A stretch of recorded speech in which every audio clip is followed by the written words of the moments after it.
Eh,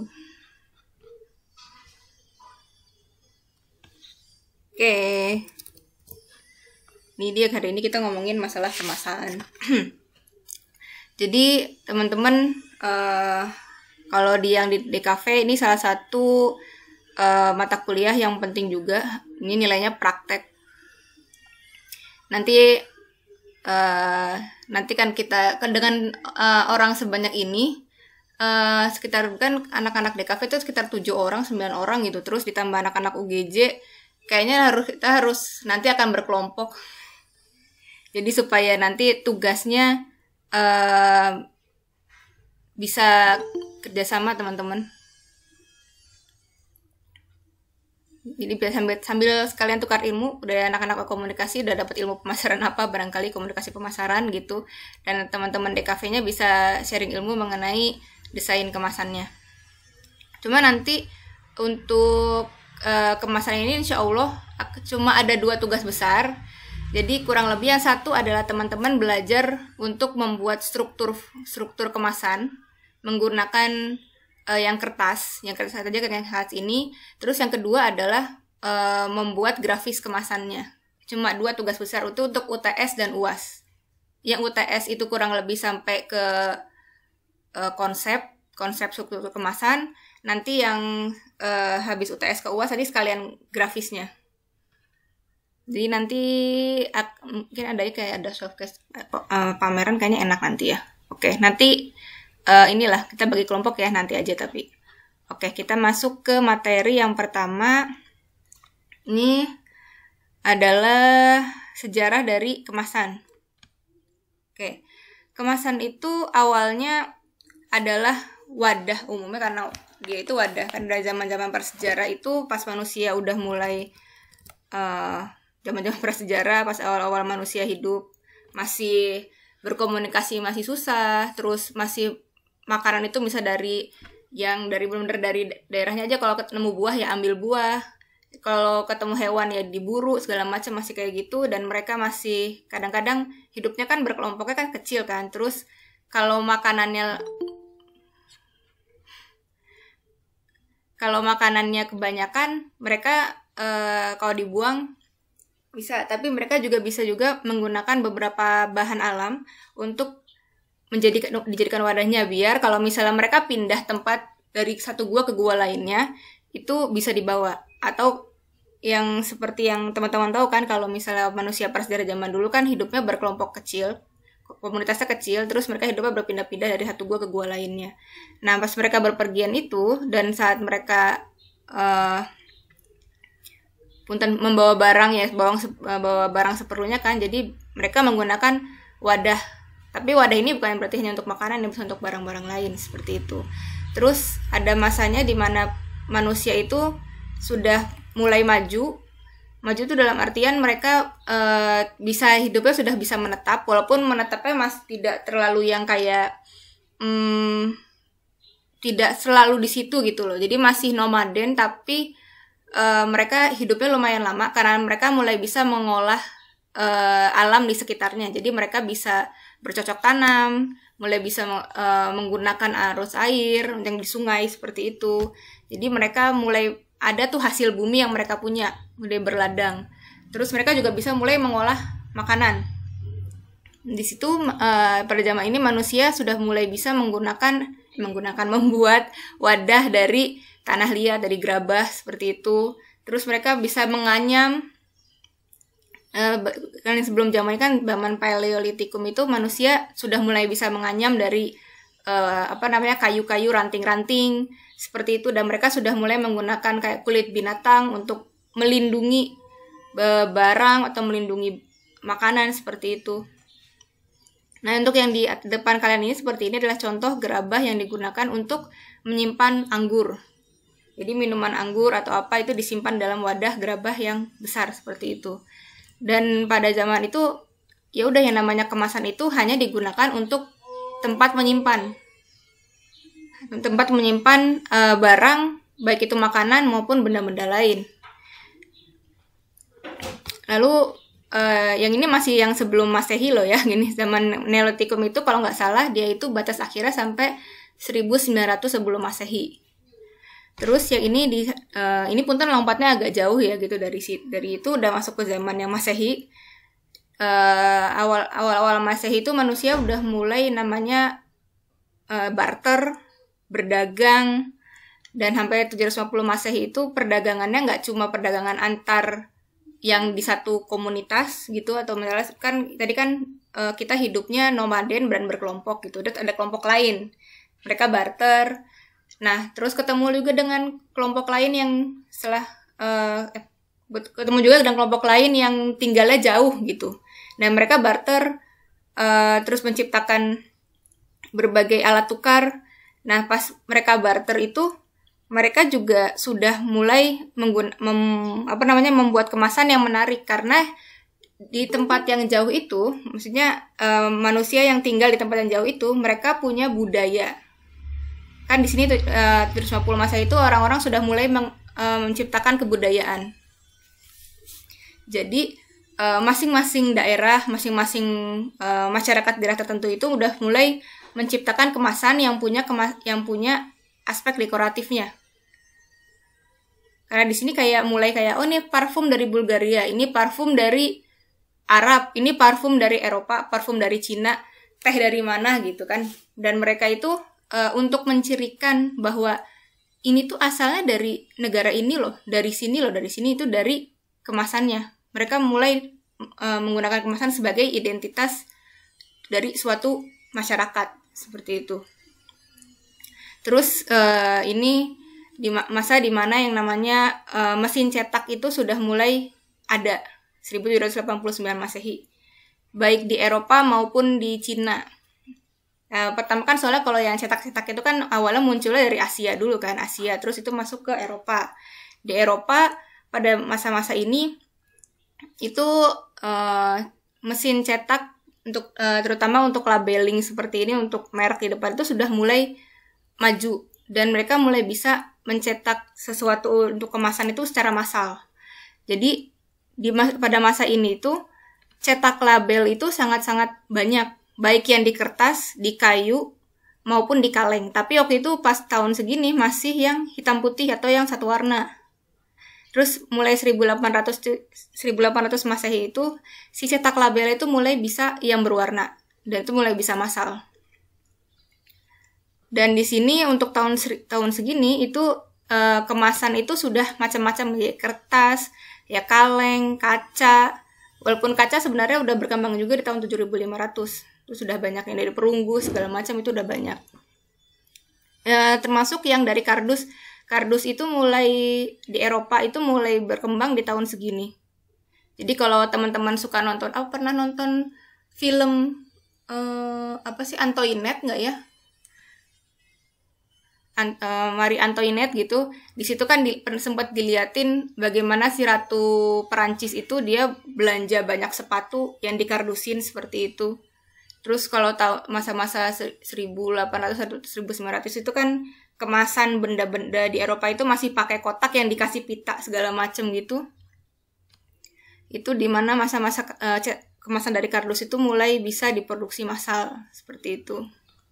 Nah, di sini teman-teman juga bisa ngelihat pergeseran fungsi dari kemasan. Bagaimana kemasan itu tadinya cuma buat wadah, dia fungsinya cuma untuk menjaga, melindungin gitu ya, sama biar gak rusak. Benda-benda yang ada di dalam kemasan itu cuma buat mewadahi doang. Tapi lama-lama karena mereka mulai ada sistem barter, terus mulai berdagang, si kemasan ini fungsinya nggak cuma buat melindungi, tapi juga untuk menjual. Karena pas masa labeling ini tuh yang namanya produsen mulai banyak. Karena yang tahu sendiri kan yang namanya petani teh tuh di mana-mana. Terus yang punya parfum itu di mana-mana, yang punya pohon kelapa di mana, yang punya kopi di mana gitu. Itu sudah mulai banyak.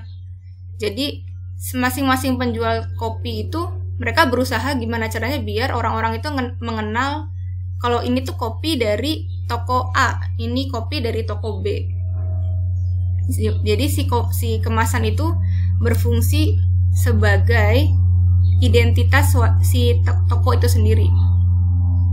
Seperti itu.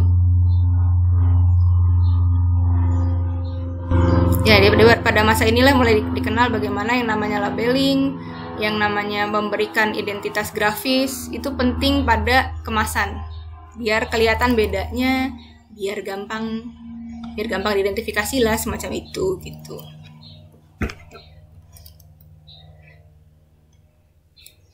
Tuh kan, kalau kata Hermawan Kertajaya, ini pakar pemasaran. Mungkin ada yang baca bukunya Hermawan Kertajaya. Jadi kalau packaging itu dulu melindungi apa yang dijual, sekarang itu kemasan itu utamanya adalah menjual apa yang dilindungi. Kalau dulu yang paling utama itu adalah untuk melindungi, sekarang yang paling utama itu adalah menjual. Makanya kalau teman-teman sekarang mungkin lebih banyak ngelihat kayak produk-produknya itu produk-produk baru gitu ya, yang ada iklannya atau apa tuh, mereka berusaha menarik perhatiannya tuh dengan membuat kemasan yang menarik. Soalnya takut kalau misalnya hanya ditampilkan seperti ini, itu nggak akan berhasil menjual. Karena yang jualan keripik kentang begini tuh banyak, yang jualan kiloan gitu. Tapi begitu dengan tampilan warna yang menarik, terus kita misalnya bilang gitu ya, di sini tuh keripik kentang asli dari Korea atau asli dari India gitu kan. Jadi orang penasaran, oh keripik kentang asli India, rasanya apakah banyak garam masalahnya gitu misalnya. Atau misalnya bakal kayak kue Kashmir atau apa gitu kan. Jadi rasa-rasa India gitu kan. Soalnya di sini kalau di kemasan yang sekarang itu, kemasan yang modern, semua informasi itu selalu ada di kemasannya. Beda dengan dulu orang kalau ada kemasan mah yang penting kelihatan lah kelindungin lah ini isinya. Masalah dari mana asalnya produknya atau kayak gimana itu mah diomongin doang gitu. Kalau sekarang nggak bisa gitu. Semua harus kelihatan di depan, di kemasan seperti itu.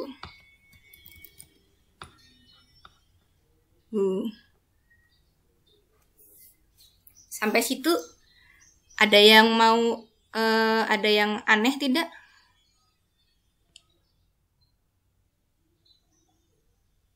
Halo teman-teman, apakah ada yang aneh?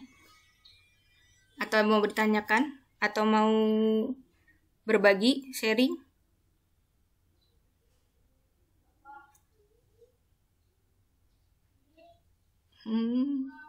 Ya udahlah ya kalau pada silent. Oke. Aduh.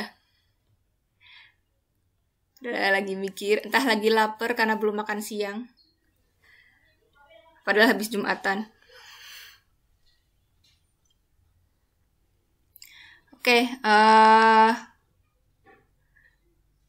sampai di sini dulu. Aku mau intermezzo dikit ah. Teman-teman di sini ini nggak ya? Sekarang suka beli produk-produk kayak UMKM nggak? Produk-produk UMKM. Kebanyakan produk UMKM yang dibeli apa? Makanan. Contohnya? Contohnya tuh ada tuh di dekat desa-desa indah tuh kayak UMKM yang dari desa gitu tuh yang keripik gitu, ibu-ibu desanya gitu jualan keripik gitu kayak gitu. Packagingnya gimana dah? Packagingnya cuma pakai plastik, nanti pakai ini aja apa namanya tuh kayak ditempel tuh begitu stiker ditempel gitu depannya. Yang dijual 5.000-an gitu bukan atau 1.000-an? Bener Bu, yang 5.000-an. Samblak sama basreng. Oke, ya jadi kalau di Indonesia sendiri, kalau yang apa sih namanya untuk kasus-kasus packaging gitu, emang sekarang tuh kelihatan banget mana yang produk-produknya dari perusahaan besar sama yang bukan gitu. Salah satunya itu ada kalau misalnya kita ngelihat yang dari UMKM. UMKM tuh sebenarnya bisa maju, cuma memang sulit sih sekarang di perizinan pemasaran sama kemasannya. Biasanya karena kalau yang produk-produk besar gitu kan mereka kalau misalnya mau bikin kemasan udah ke agensi desain. Sementara kalau UMKM biasanya seadanya dulu aja, gimana laku, ntar kalau ada rezeki baru bikin kemasan yang lebih baik kan, biasanya gitu. Jadi ada tuh yang kayak gitu dulu, tahu Maichi? Maichi kan dulu kemasannya sebenarnya biasa aja, cenderung cuma pakai sablon. Yang keripik pedes level 5, 6, 7, 8, 9, 10 dulu yang pelopornya keripik pedes levelan gitu. Cuma dia berhasil itu sebenarnya bukan karena packagingnya, tapi karena memang dari inovasinya sama teknik marketing gitu. Walaupun ini bukan berarti saya bilang bahwa produk UMKM tuh nggak bisa bikin packaging yang bagus, ya bisa gitu. Cuma memang biasanya untuk kemasan itu akan dipikirkan kesekian kalinya, umumnya seperti itu, kecuali memang ada dibantu oleh pemerintah maupun ada yang membuatkan seperti itu. Jadi untuk UMKM itu biasanya umumnya mengunggulkan teknik pemasarannya dulu. Teknik pemasarannya dulu. Jadi kayak Maichi dulu cuma hari ini kita nongkrong di sini, hari ini kita nongkrong di sini. Ya teknik marketing itu akhirnya berhasil. Dan alhamdulillah sekarang packagingnya jadi jauh lebih baik karena mulai bisa masuk ke supermarket kan, ke minimarket kayak gitu. Alhamdulillahnya. Oke, sekarang kita masuk ke materi berikutnya.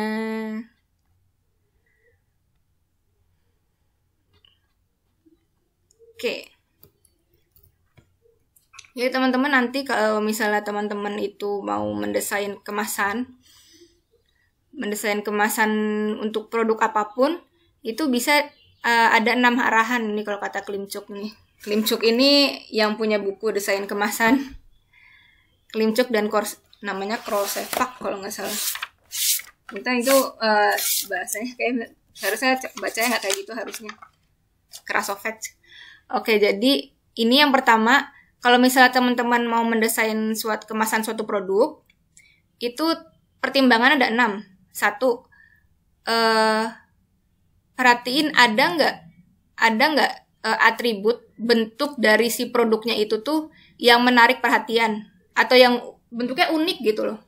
Kalau misalnya bentuknya unik, nah berarti teman-teman bisa menonjolkan keunikan bentuk dari produk itu.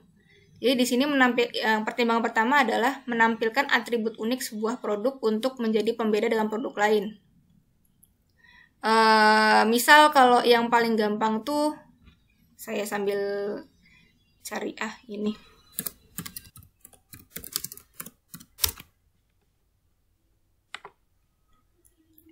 Jadi kalau teman-teman sekarang bagaimana si Sprite itu mulai memarketingkan dirinya sebagai minuman soda yang botolnya gampang daur ulang. Ini adalah bagaimana contoh arahan pengembangan kemasan yang lebih ramah lingkungan.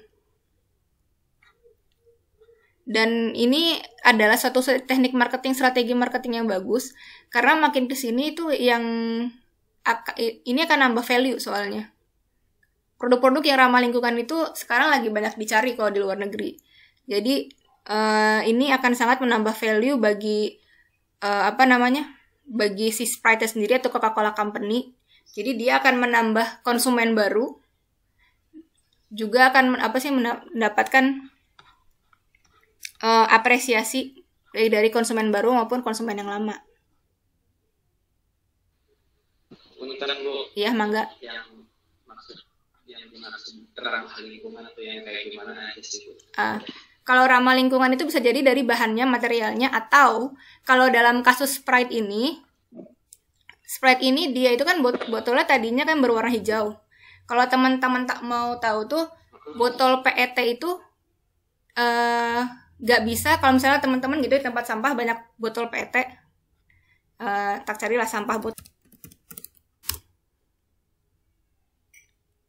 Dengan membuat si botolnya jernih, jadi dia itu nggak perlu dipilih-pilih lagi, kecuali dibedakan dari kemasan dari tutup botolnya doang. Kalau kasusnya Sprite ya. Jadi itulah konsep ramah lingkungan ala Sprite saat ini gitu loh. Dia belum ke yang kemasan yang mudah di apa namanya dicacah atau mudah tidak mempolusikan tanah gitu loh. Dia belum kayak ke situ. Kurang lebih seperti itu. Oke? Oke. Ada lagi?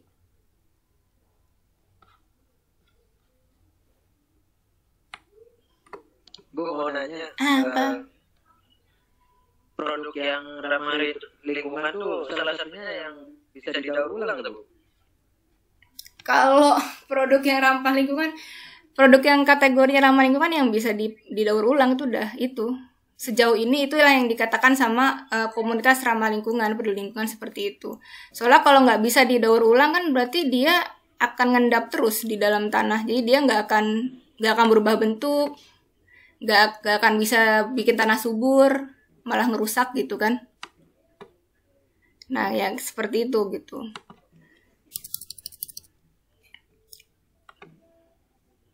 Atau Iya, gimana? soalnya kan banyak, iya soalnya banyak banget sih Bu kan, dari pabrik-pabrik yang kemasan yang sekarang kan banyak produk yang bisa dibilang bukan ramah lingkungan dan bisa menyebabkan sampah banyak gitu Bu.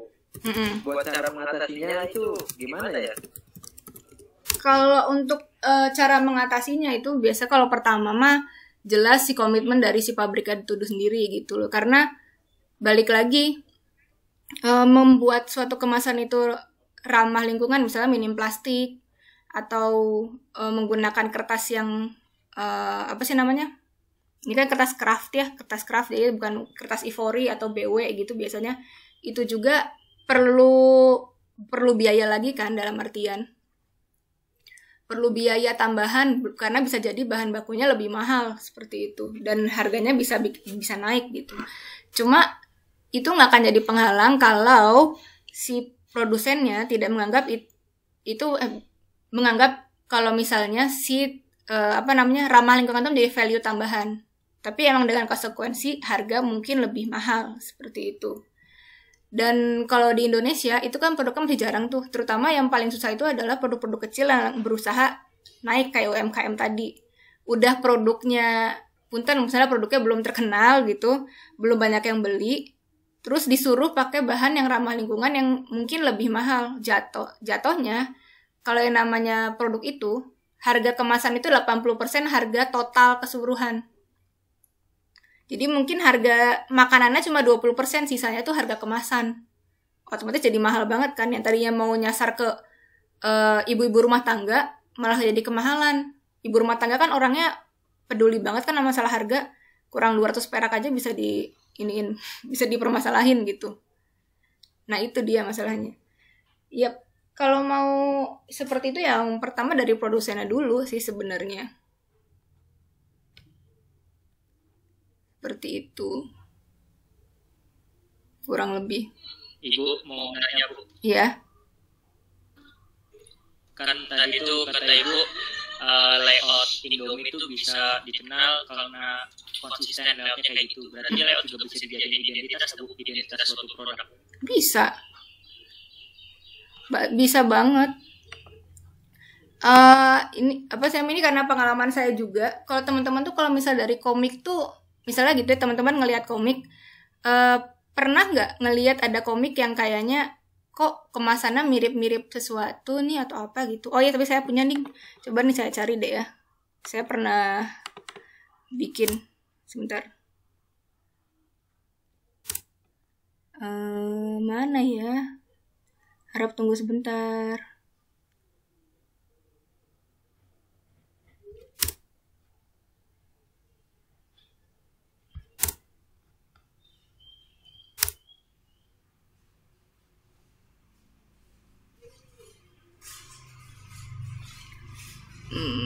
Sebentar, ini dari sini aja lah.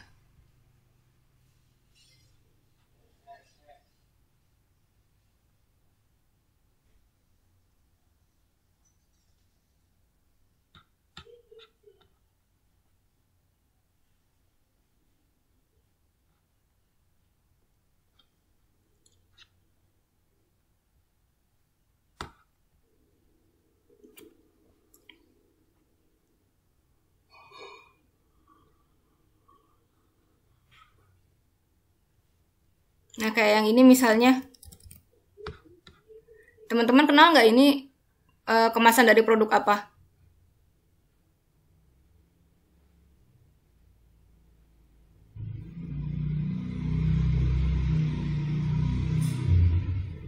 Ada yang kenal dengan produk ini? Kongguan, Bu. Betul sekali. Produk Kongguan. Kalau yang ini?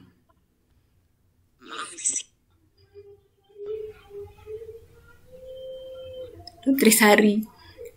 Jadi tadi kan bagaimana keseragaman produk itu bisa menjadi identitas ya, karena seperti itu.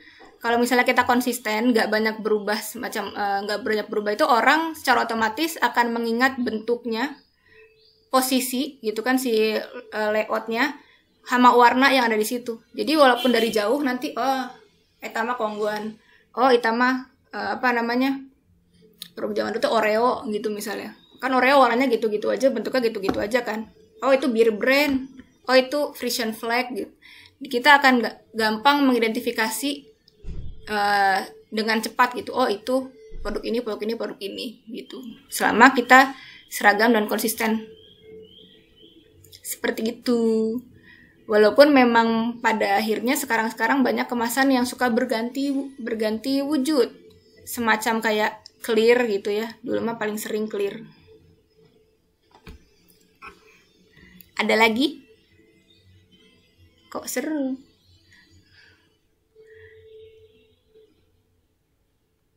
Mau nanya, Bu? Oke. Halo. Ya, halo. Dengan Bu? siapa dari mana? Ya, saya Mujib dari UGJ. Oh iya, enggak. Iya. Nih, tadi kan Mujib udah lihat nih aspek-aspek apa saja yang harus diperhatikan dalam mendesain sebuah kemasan. Nah, ada yang Mujib pernah baca dalam mendesain sebuah kemasan itu harus mempertimbangkan segmentasi pasar nggak sih, Bu? Iya, betul.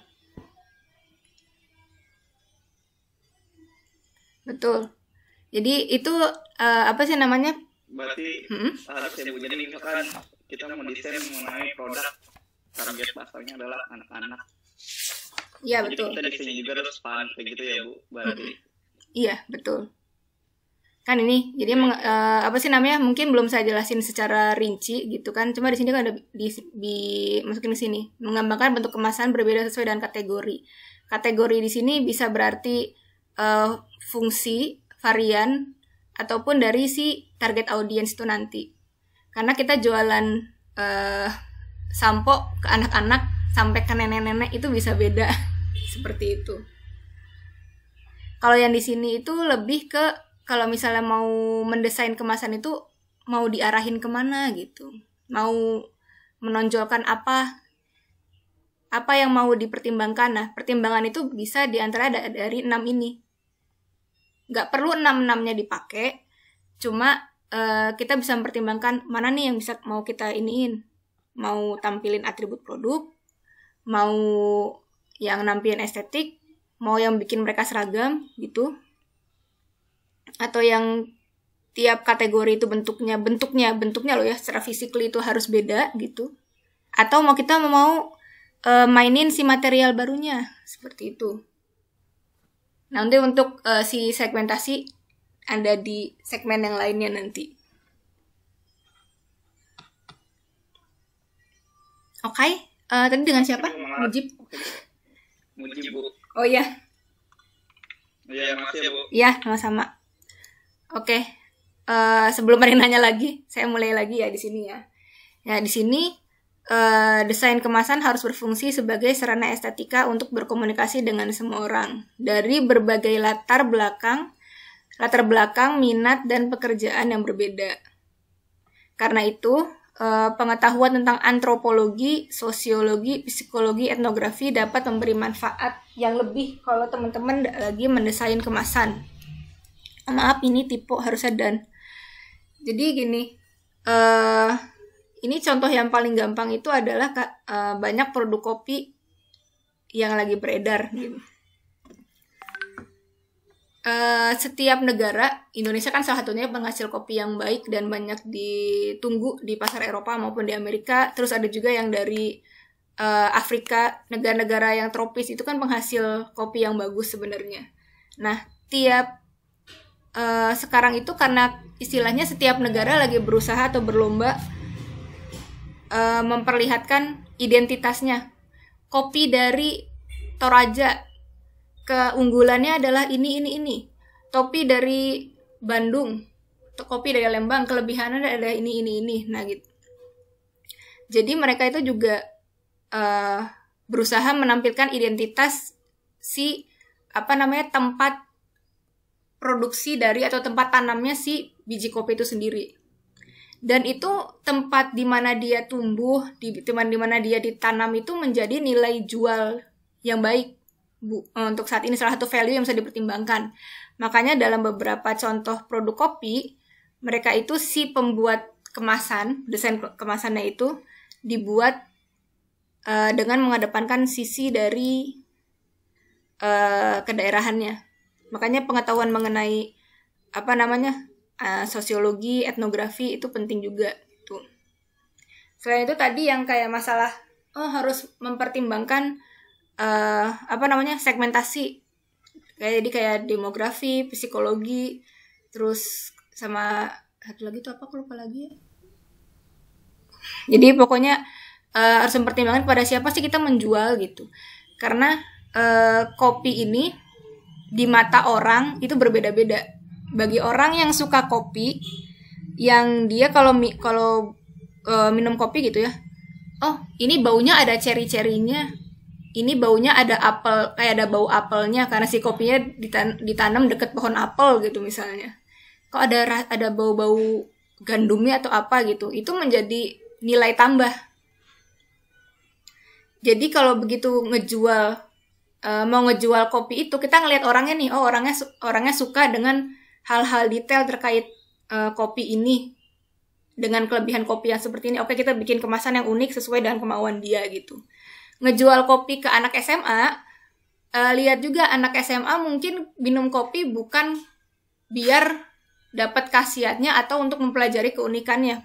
Mungkin tidak, kebanyakan lebih mengikuti gaya hidup.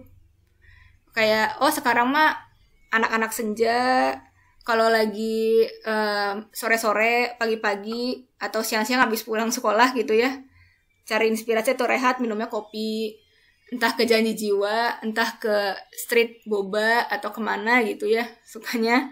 Nah itu kita bikin kemasan yang sekiranya menarik buat mereka. Mana nih yang mereka sukanya apa, yang happy-happy, ke Jepang-Jepangan, atau mungkin yang agak ke India-Indiaan, ke Korea-Koreaan gitu ya, karena mah serba Korea Jepang gitu. Itu kita bikin ke arah sana gitu. Seperti itu. Atau misalnya mau jualan kopi misalnya ke tukang beca atau yang kayak semacamnya gitu. Itu bisa lebih sederhana lagi si kemasannya. Semua tergantung dari target audiensnya, kecuali jualan kopi ke anak-anak tuh belum ada sih sebenarnya. Silakan, itu beda-beda lagi.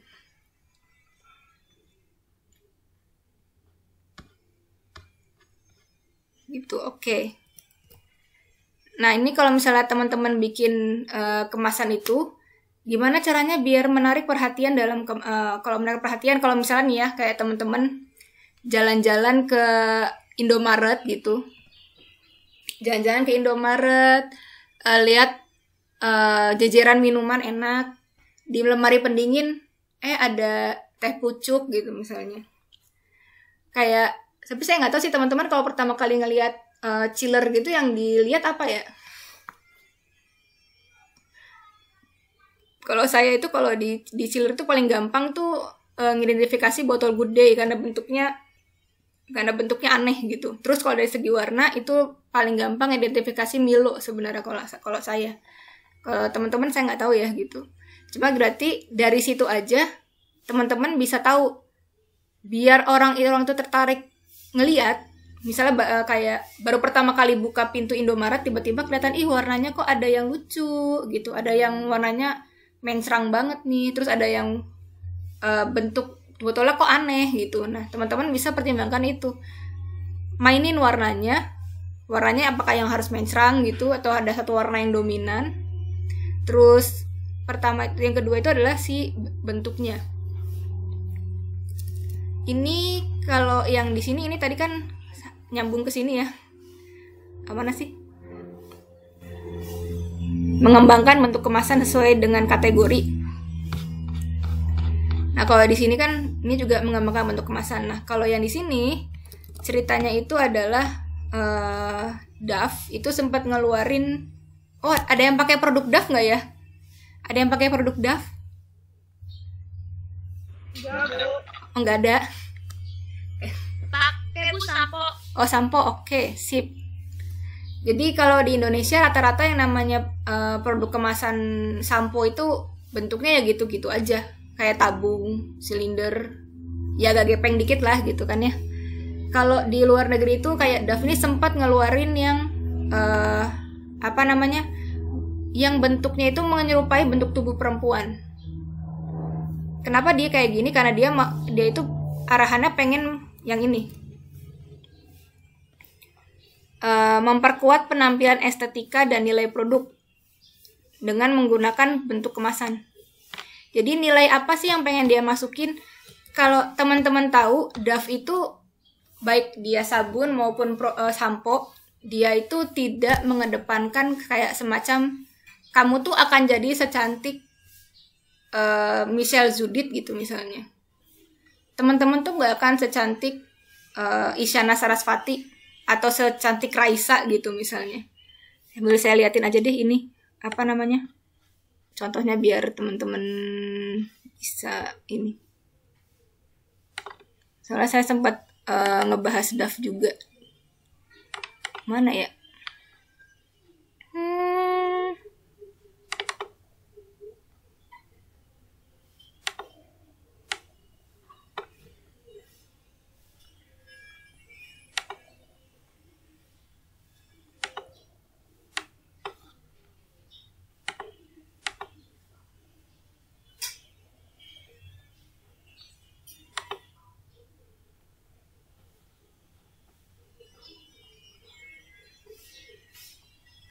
Sebentar ya.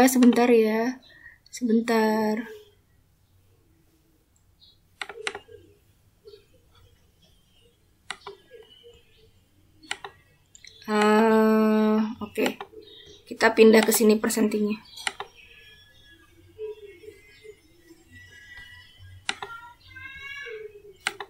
Kita pindah presentasinya ke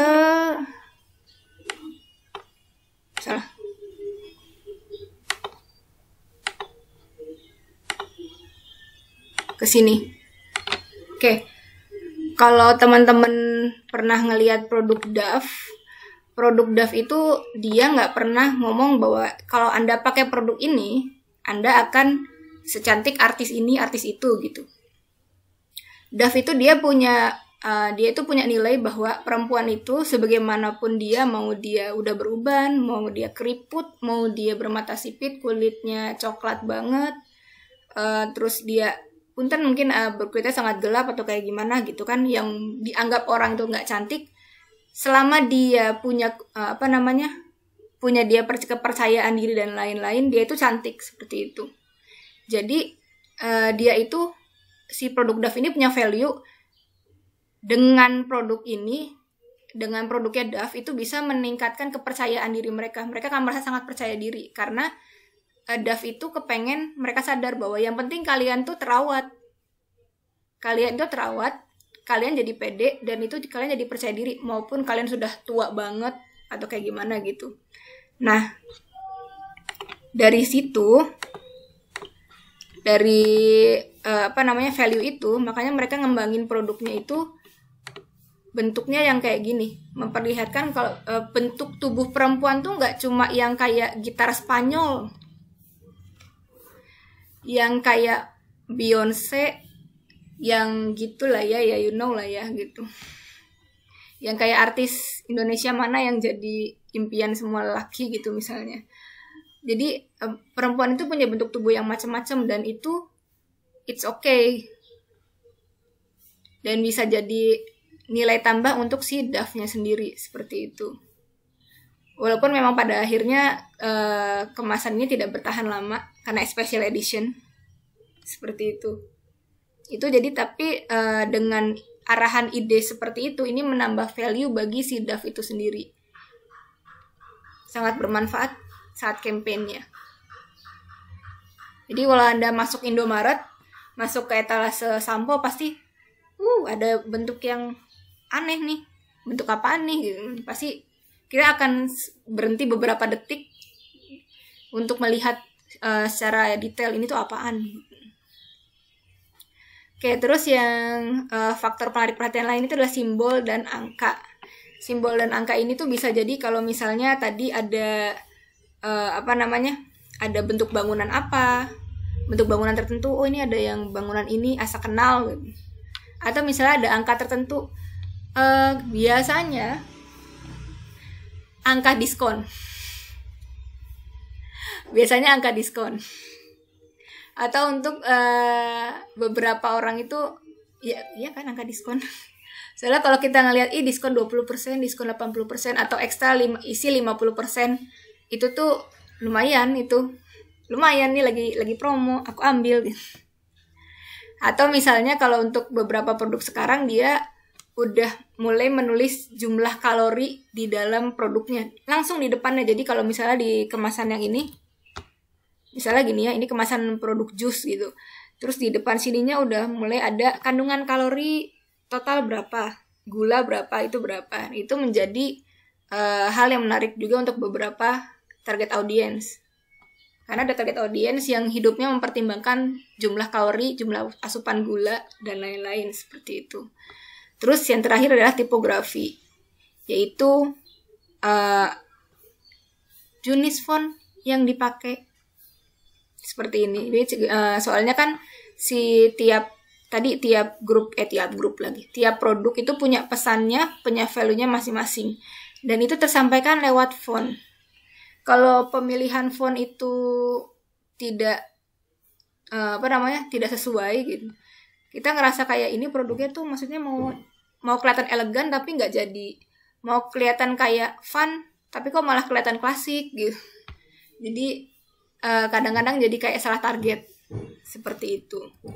Jadi kurang lebih untuk menarik perhatian itu kita bisa mempertimbangkan 4 hal ini yang tampil di visual kemasannya loh ya. Seperti itu kurang lebih. Ya begitu kurang lebih. Gimana? Ada yang mau bertanya? Barangkali. Mau nanya Bu? Oh iya, dari siapa? Dengan siapa? Dengan siapa dari Naon? Mujib. Oh dengan Mujib lagi. Dari IGG yang tadi. Mangga. Iya. Nah tadi kan bicara mengenai bentuk dari estetika nih Bu. Ya, punten tentang apa? Mengenai customer experience. Oke. Jadi gini pertanyaan Bu, dalam mendesain kemasan itu lebih mengedepankan bentuk dan estetika atau customer experience? Customer experience itu maksudnya kayak kemasannya yang gampang dibuka dan nggak mudah tumpah contohnya kayak gitu. Jadi si customer tuh nyaman menggunakan produknya. Untuk seperti itu bisa jalan berbarengan. Jadi kalau memang pada akhirnya kalau misalnya kita lagi mendesain suatu produk, cuma kok ini asa susah dibuka, itu menjengkelkan. Tapi gini Mas, menciptakan produk rancangan kemasan yang ergonomis itu oke. Itu jadi suatu yang poin yang bagus. Cuma tanpa visual yang mendukung, dia juga tidak gampang terjual. Karena kadang orang judge the book by cover. Kadang-kadang kita selalu dibilang kan kalau kita tuh jangan menjudge buku dari covernya, tapi ya kita melakukannya. Di mana-mana kita kalau mau datang ke suatu tempat, Anda lihat Instagram dulu kan. Ih, tempatnya lucu. Ih, kok ini kayaknya menarik, kita datang. Pas kita datang ujung-ujung, ih nggak enak ya, ih nggak apa ya gitu. Jadi kadang-kadang, bukan kadang-kadang ya, nggak bisa dipungkiri bahwa sekarang itu kita sekarang lebih ngelihat visual dulu sebelum mikirin kenyamanan. Jadi bahkan untuk kemasan pun yang kalau misalnya orang pertama kali datang itu kan yang pertama dilihatnya si visualnya dulu kan. Masalah dia nanti dipakainya gimana itu dia bisa tahu kalau dia habis beli. Jadi dua-duanya bisa jalan bareng karena fungsinya jadi beda. Si kemasan yang grafisnya ini, si grafis dan bentuk ini itu kemasannya gunanya untuk melindungi dan menarik perhatian saat dia mau beli. Si sisi ergonominya kepake pas dia udah mencoba dan untuk menjadi konsumen loyal. Seperti itu. Ya, kurang begitu Bapak? Berarti keduanya harus dipadukan ya Bu, customize. Masih ya Bu. Iya, sama-sama Mujib. Apakah terselesaikan penasarannya? Sudah terselesaikan. Oh, sudah terselesaikan. Amin. Teman-teman DKV, halo. Oh, waalaikumsalam ya, Ser, silahkan. Dari BJ Bu. Mau nanya dong. Boleh. Kalau produk Bu, ini kan nggak dibahas di sini ya. Kalau produk fashion tuh kan banyak